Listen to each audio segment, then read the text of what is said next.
Bom dia a todos e todas. Uma aula gravada, dessa vez, como eu avisei na aula anterior.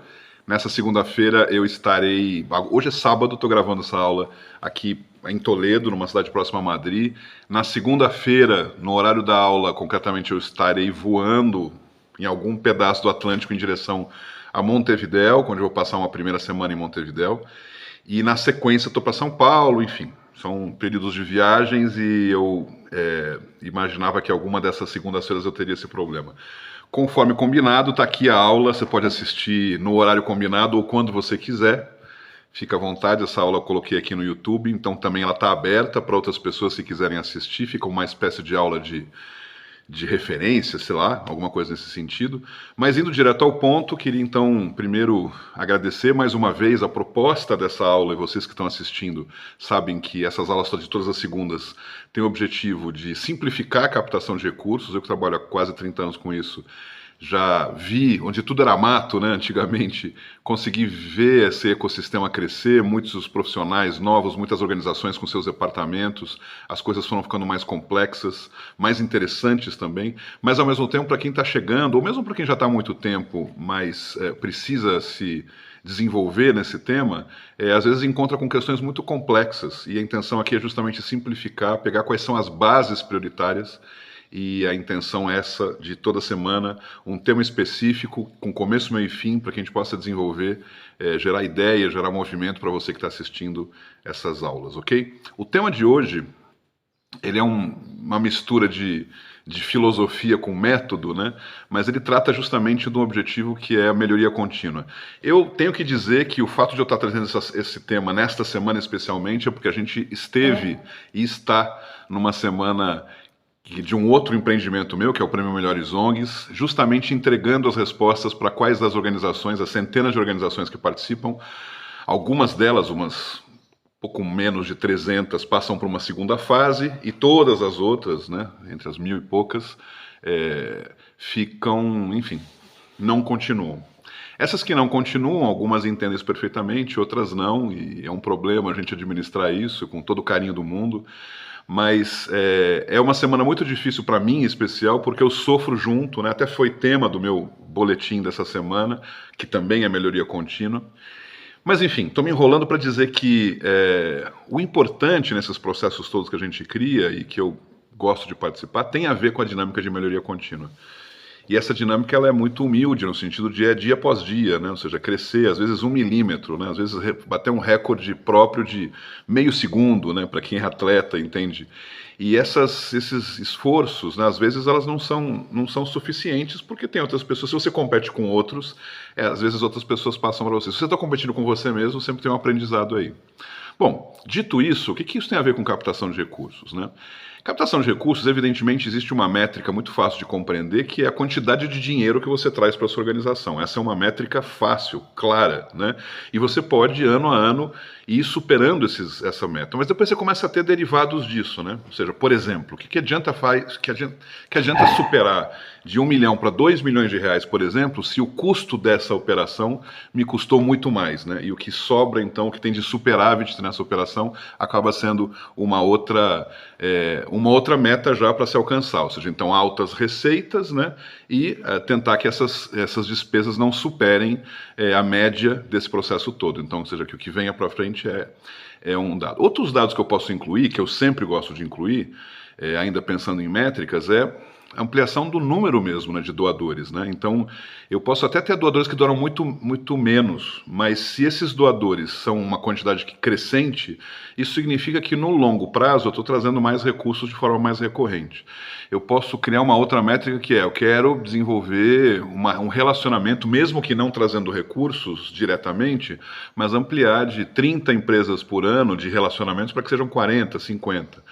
Enfim, eu posso criar várias métricas que me ajudam nesse processo na captação de recursos. Em geral, as organizações ficam muito focadas somente no dinheiro, e por serem focadas somente no dinheiro, vão, naturalmente, naquelas fontes que trazem mais dinheiro de uma única vez. Então, o mais comum que existe, isso eu falo muito com as organizações quando eu trabalhava mais fortemente com consultoria, e mesmo nas aulas que eu dava, o mais comum é a organização ir priorizar o 1 milhão que pode receber da IBM do que a possibilidade de somar 1 milhão entre centenas ou milhares de doadores, né? É muito mais difícil você trabalhar pequenos dinheiros para conseguir doadores pequenos também, mas quanto mais a gente adia essa iniciativa, mais difícil ainda fica. Então acaba sendo natural que as organizações fiquem muito focadas nesses grandes dinheiros. E aí ficam olhando para grandes empresas, editais que surgem, né, convênios, emendas parlamentares, ou seja, volumes de dinheiros, né, geralmente de 5, 6 dígitos, né, pensando assim, 50 mil ou 500 mil, e nunca muito preocupadas com aquelas que são 2 dígitos, né, 20 reais aqui, 30 reais ali. O fato de a gente pensar o processo da captação como uma dinâmica de melhoria contínua diária nos faz ter tempo, olha que interessante, para diariamente fazer pequenas e sutis diferenças, né? E nesse aspecto, quando eu penso isso no dia ao invés do ano, eu consigo perceber que se eu conseguir um doador de 20 reais, esse esforço ele vai, no longo prazo, gerar recursos, vai estimular e vai ampliar a possibilidade de que outros também consigam. Mas é claro, eu não posso imaginar que a minha tarefa de captador hoje é conseguir um cara de 20 reais. Se for só isso, eu também não fiz o suficiente, né? Então, na melhoria contínua, imaginar quais são as métricas que eu quero desenvolver, né, que ações que eu quero efetivamente desenvolver nas várias fontes e fazer um pouquinho todo dia.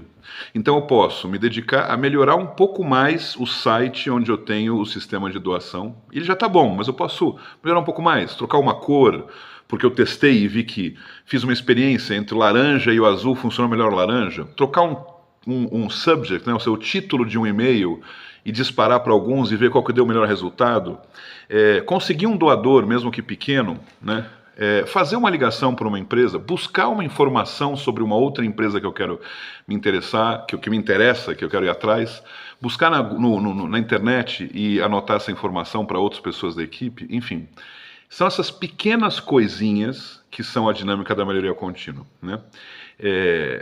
Eu não sou um atleta, a única coisa que eu faço é caminhar todo dia, mas eu nunca me senti um grande atleta, fazia basquete na adolescência, mas eu sei, tenho amigos atletas e triatletas inclusive, que eles me comentam muito desses pequenos avanços, né? Eu tenho um sobrinho, por exemplo, que ele é treinador de atletas nadadores nos Estados Unidos, e ele estava me explicando um dia como às vezes acontece fazer um exercício específico que é melhorar a performance dos nadadores no momento que eles fazem aquela curva, né? Estão nadando para uma raia, dão a volta para ir para outra. Aquele dar a volta, se você faz de um jeito ou de outro, talvez você ganha meio segundo, às vezes menos que isso, por trocar a perna, faz de um jeito. Eu estava explicando, cada um vai ter que encontrar o seu próprio mecanismo, mas treinando isso cotidianamente e melhorando a performance somente desse processo, você vai ver que você vai ter um resultado final melhor. E às vezes esse resultado final é 1/100º de segundo melhor.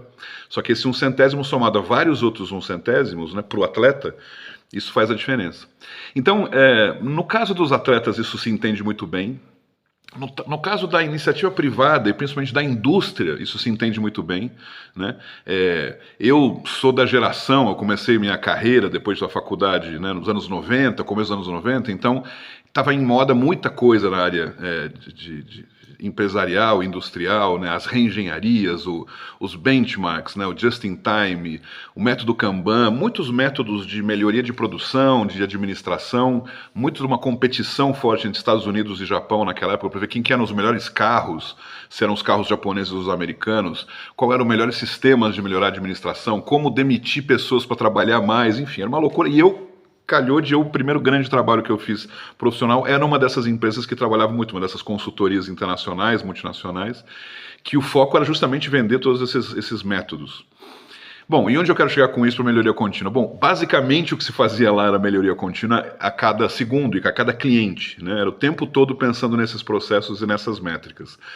Uma especificamente que me interessou desde muito cedo naquele lugar, eu, na verdade, trabalhava na área de marketing, não era um cara que estava como consultor nos clientes diretamente, mas me envolvi em tentar convencer os clientes a comprar as nossas consultorias. Um sistema que me interessou muito era os benchmarks, né? E eu, até hoje, quase que organicamente hoje, faço um pouco esse processo. O que é o benchmark, né? É você justamente olhar como os outros fazem aquilo que você também faz, mas olhar não no todo, olhar nas pequenas partes. Isso começou justamente naquela grande disputa que existia nos anos 80, principalmente, entre a indústria automobilística americana e a japonesa. Os americanos não entendiam como é que os japoneses conseguiram crescer tão rapidamente na indústria automobilística, que quase não tinham, e vendiam carros melhores, mais baratos, que chegavam mais rápido das fábricas, né? E eles começaram a pesquisar, começou a ter muita espionagem industrial entre os dois lados, enfim. O que eles perceberam era isso, que não tinha, no conjunto, não parecia uma grande solução, um milagre efetivo. Mas olhando item a item, eles conseguiam perceber que a forma deles montarem o motor, eles faziam isso 3 minutos mais rápido que os americanos, né? E o jeito de encaixar a peça, eu não vou saber agora dizer, porque não é da minha área, mas era mais fácil para gerar menos problemas futuros na hora de consertar. Então eram pequenos detalhes. Então aí a ideia dos benchmarks, né? Como é que eu observo pequenos detalhes no conjunto de coisas? Bom, toda essa explicação para dizer, o que a gente faz com isso em captação, Marcelo? A mesma coisa, né? Eu acho que a gente tem um hábito natural do ser humano de ficar muito em si mesmado, olhando para si, olhando para a sua própria organização. E a vantagem de a gente ter esse trabalho do terceiro setor, diferentemente da indústria da captação de recursos, aliás, da iniciativa empresarial, é que nós, na área de captação de recursos, nós do terceiro setor, a gente não pode olhar uns aos outros, conversar uns com os outros. Esse pessoal da indústria, eles faziam literalmente espionagem industrial, botavam os caras lá, descobriam coisas, a gente não precisa, a gente pode simplesmente ligar para a organização que é parecida com a nossa e dizer, escuta, como é que você faz o teu telemarketing? Como é que você está captando com essas empresas que eu vi que estão aqui parceiras, né? Ou seja, você vai encontrar pessoas menos simpáticas e mais simpáticas, isso é natural, também é do ser humano, mas naturalmente a gente lida com causas similares que, portanto, não faz sentido que eu queira... eu não considero uma outra organização, se eu lido com crianças com câncer e outro também lida, eu não considero que eles são meus concorrentes, diferente se eu tivesse um iogurte, uma fábrica de iogurte e você também. Então, aí sim eu ia querer que você se desse mal, que o teu iogurte tivesse problema, que não vendesse, eu queria que comprassem o meu iogurte, mas com causas. Eu quero, se você lida com criança com câncer, que bom, a gente junto vai fazer com que tenha menos câncer, menos crianças com esses problemas, cada vez menos até zerar esse problema. Então, se a gente acredita piamente nisso, e é assim que tem que ser feito mesmo, a gente pode efetivamente ligar para essas organizações, criar encontros, entender exatamente como é que eles fazem, e não só entre causas parecidas. Eu acho que uma outra questão que eu humildemente digo, né, nos outros 2 empreendimentos que eu tenho fortes nesses últimos anos, né, que é o Selo do Ar por um lado, o Prêmio Melhores ONGs por outro, são mecanismos de justamente se aprender uns dos outros e criar uma linha de melhoria contínua, justamente, fazendo que as organizações possam ser comparáveis naquilo que elas podem ser comparáveis. Eu não posso comparar uma causa com outra causa. Evidentemente que um prêmio Melhores não vai definir quais são as melhores causas, mas eu posso comparar uma gestão de uma organização com a gestão de outra. Eu posso comparar a captação de uma organização com a captação de outra. Eu posso mostrar que umas efetivamente e muito claramente verificáveis são melhores outras que umas, né, num determinado ano, e a cada ano a gente vai variar nisso e nessa avaliação que é feita tanto por pontuações como jurados qualificados para isso. Então, se a gente já está isso há tanto tempo, né, eu já estou isso há quase 10 anos, bom, somando os selos são mais de 10 anos, 12 anos de selo, 8 anos de prêmio, eu posso dizer claramente hoje o que eu intuía há 10, 15, 20 anos atrás, quando eu trabalhava somente com captação de recursos. Que a melhor forma de a gente aprender e a melhor forma de eu ter essa dinâmica de melhoria contínua é observar também o que os outros estão fazendo, e não só nós mesmos. Eu posso, de fato, melhorar, e posso fazer isso sozinho, posso sim, a melhorar minhas métricas, né? Bom, agora eu lido com 40 empresas na minha lista, eu falo com 40 empresas por ano. Bom, então eu posso falar com 42 e manter essa qualidade no atendimento, na conversa? Posso. Bom, se eu estou com 20 doadores, será que eu consigo ter 23? Né? Eu posso fazer essas melhorias, né, orgânicas e boas, importantes. Mas eu posso dar grandes saltos quando eu vou observar o que as outras organizações fazem naquilo que eu também faço, né? Como será que é essa operação? Pô, nunca trabalhei com emendas parlamentares. parlamentares, mas eu estou vendo que aquela outra organização, da mesma causa que eu, ou de outra causa, ou de outra cidade, ou de outro estado, mas eles parecem que fazem isso há muitos anos. Eu vou ligar para eles e falar assim, olha, a gente está aqui trabalhando com isso, eu nunca fiz, que dica que você dá, como é que a gente pode fazer? E não se contente com a típica pergunta de com quem eu devo falar? Porque essa é a pergunta mais banal que a gente pode fazer. Eu vi que você está lá com a IBM, com quem que eu devo falar? Essa é a informação que você não deve pedir. Porque essa é a informação que é o literal tesouro dessa organização. Né? Então, e aí que está essa conexão, e aí que está esse esforço. E não acredite que é o fato de eu achar a pessoa certa que esse problema está resolvido. Porque não está. Eu posso lá, a outra fala diretamente com o Joãozinho, eu pego o telefone do Joãozinho, ligo pro Joãozinho, o Joãozinho não vai com a minha cara, ou eu não vou com a cara do Joãozinho, ou o Joãozinho não me dá bola, porque efetivamente não tem histórico de relacionamento comigo. Então, não é somente o contato, quero fazer emenda parlamentar, eu vou ligar lá pro deputado X, igual o outro fala. Talvez isso é insuficiente, talvez funcione, mas o que eu estou tentando convencer você na dinâmica de melhoria contínua é que não é isso, como que se faz a emenda parlamentar? Onde que... tem um site para isso que explica um pouco melhor? Tem alguma dica, mais do que quem? Tem alguma dica que você recomenda? Vale a pena você ir em setembro, porque nesse período vai para Brasília em setembro, que lá é o momento que eles estão fazendo essa busca toda neste ano, que isso também varia ano a ano, né?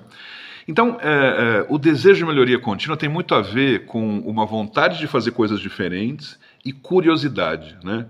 Eu comentei isso já em outra aula, algum tempo atrás, né, que eu dei sorte na minha vida, né, que no meu DNA eu tenho e tive sempre curiosidade para as coisas, me interesso pelas coisas.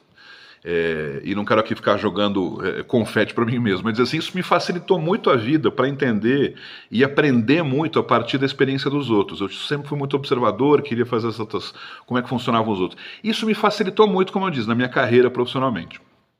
E eu tive dificuldades de entender, porque eu sempre achei que os outros também eram assim.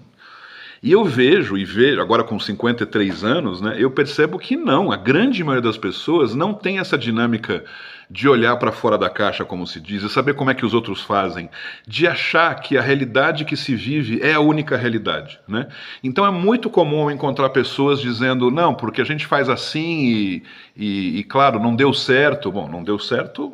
E se não deu certo, então é porque não funciona. Pera lá, né? Não deu certo, não funciona, não é uma relação direta, né? Se para outros fazem, outro funciona, aí já pensa, não, é porque eles estão fazendo de algum outro jeito, que deve ser alguma maracutaia, né?